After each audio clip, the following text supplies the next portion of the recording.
you know, sometimes you have to be aware of the environment you're in. That could be to do with work, it could be to do with people, it could be to do with being in a different country or a different city, different town. You have to be aware of the environment you are in. Now I'm going to start off by saying that I live in the UK, I live in West Yorkshire, and let's be honest, the weather is always miserable. The people are usually just miserable, depressed. Like, as you can see, you know, I'm in Dominican Republic on the swing. The weather's nice, everyone's nice, you know, you can make new holiday friends. I mean, yeah, you could argue, well, everyone's on holiday, whereas the UK, no one's on holiday and everyone's just getting on with their daily lives. But still, man, it's like, only if in the UK the weather was, let's just say it was like 25 degrees or above 80% of the time, I feel like a lot of people's moods would be a lot more higher and people would be out a lot more and people would more likely be able to just have a conversation with you because, you know, the sun's out, everyone's more in a high vibrational mood compared to when the weather's miserable, which is like 80% of the time. But then it's one of those things as well. Another disadvantage of, I think, just, you know, being in your hometown as well is just the fact that sometimes there's just not many opportunities in that hometown, and that's where you have to be aware of the environment you're in as well, because if it's something you want to do, that's where you're going to have to move out of your hometown, man. And it's funny the amount of people that just stay in the hometown. I mean, I can't say anything really because I'm still in my hometown, but then at the same time, I feel like I'm where I need to be right now. I mean, eventually I would like to move out of my hometown eventually though. I mean, that's the thing, because I always say there's more to life than just staying in your hometown. You don't know the amount of opportunities that might be out there in terms of the people you meet, the girls you meet, you know, even just new friends, work opportunities. You just don't know, career opportunities, business opportunities. You just don't know until you actually get yourself out there. And that's the thing. There's more to life than staying in your hometown. There's a lot of people that just stay in their hometown throughout their whole lives, which in some ways there's nothing wrong with that. But let's just be honest, guys, there's a whole world out there to see as well. It's like when I went to Dominican though, the environment, the culture, everyone was just so nice, man. The weather was obviously great there because you're in the Caribbean. Everyone was just so nice, and I can't exactly explain how high vibrational that place was. The girls were nice there, where you know, I could actually go and approach someone and we'd have a chat. I'd make new holiday friends with the guys. We'd be playing beach ball. I'd be chatting to the girls. They'd be wanting to chat to me. They'd be greeting me and kissing me on each side of the cheek, which I'm not used to. You don't get that in the UK. And this is what I'm trying to say, man. When there's way more to life than just being in the UK. I'm telling you, man, there's a different world out there, man. You know what I mean? Like, you might not feel like you're that guy in the UK when it comes to the girls, man. But as soon as you go elsewhere to a different country, you're that guy.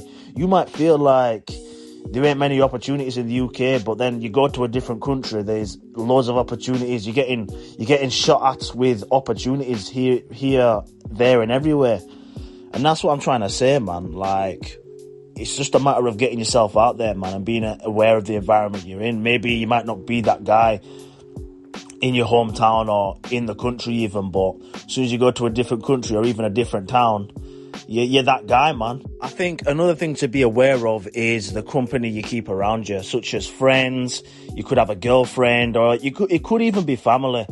I mean, at the end of the day, I don't think you understand the amount of people that don't really want to see you grow. There's a lot of people that don't want to see you grow out there in terms of you growing your business or you doing well, getting better, you're getting a better car, or, you know, you've got a nice house. You'd be surprised how many sideline watchers there are, man, compared to how many actual supporters there are.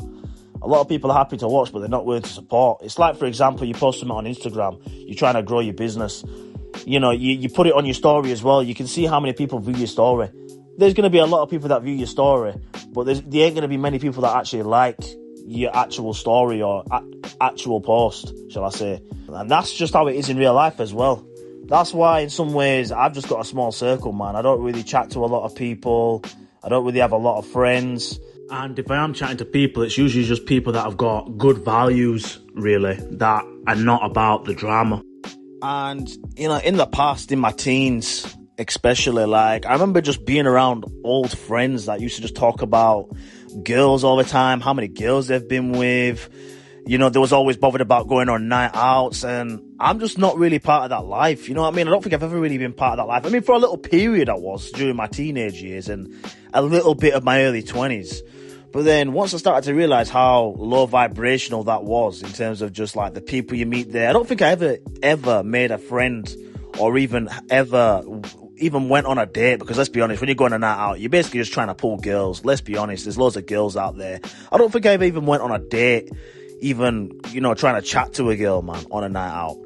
And that's the thing, man. Like, once you see it for what it is, night outs and stuff, it's like you just can't really be bothered anymore, man.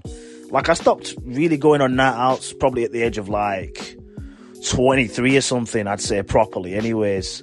Like, on a regular, even though I wasn't really a regular, but, you know, maybe like once every, you know, month or something, I'd probably go on a night out. Whereas now, I'm 27 now, I can't even remember the last time I even went on a proper night out. You know, it'd be like once in a blue moon now. Plus, there's always like a bad vibe when I go on a night out as well. Like, let's be honest, you know, even when I have spoken to girls or just people in general, it's like I always feel like I get this sense of trauma from them. You know, like they're trying to fill a void. And that used to be me when in my early 20s, teens. I used to work night shifts. And as part of that, I used to go on a night out as well, like on the weekends, just to try and fill that void. But that void could never, ever be filled on night outs, man. I realized later on in life that void was filled by you chasing a purpose, you chasing your career, you being around high vibrational people, man. And that's one of the reasons why I think I just started going to church as well. I mean, I'm not a regular church goer, but just the people there, the qualities that they have, the values that they have are just, it feels like I can just feel it, man. I can feel the good vibe. You know what I mean? And sometimes it feels fulfilling just being around those type of people, being around the lads from church, playing tennis, going for walks, going for some food. It's a lot more peaceful, man. I'm all about peace in my life. Like, you've got to protect your peace like your life depends on it in some ways, because it does. You know, you don't want to attract those people that, you know, can just get you into fights. You don't want to attract that woman that can end up getting you into a certain situation you don't want to be in, or she ends up slashing your tires, tearing down your house, making your house look a mess, or getting you into a bother with the police, or friends just laughing at you, not wanting to see you do well in life when it comes to you trying to build your career up, or you getting a nice house or nice car. You don't want to be around those type of people, man. Those envious, jealous people. You don't want it. So keep your peace, man. That's what matters more than anything. It might be boring, but at the end of the day, a boring life is, in some ways, a happy life. But yeah, guys, at the end of the day, just go where you wanted, go where you're respected, and don't try and force yourself to fit into a space where you just feel like you just can't fit in, whether it's friends or whether you're trying to get to know a girl, or even if it's a workplace and you just feel like you just got a bad gut feeling inside, like you're just not meant to be there. Don't try and force it, man. At the end of the day, if it ain't for you, it ain't for you. Just try and get yourself into another environment, another situation where you'll fit in a lot more naturally and you're welcomed by other people at the end of the day. So your environment can make a big difference to who you become later on down the line.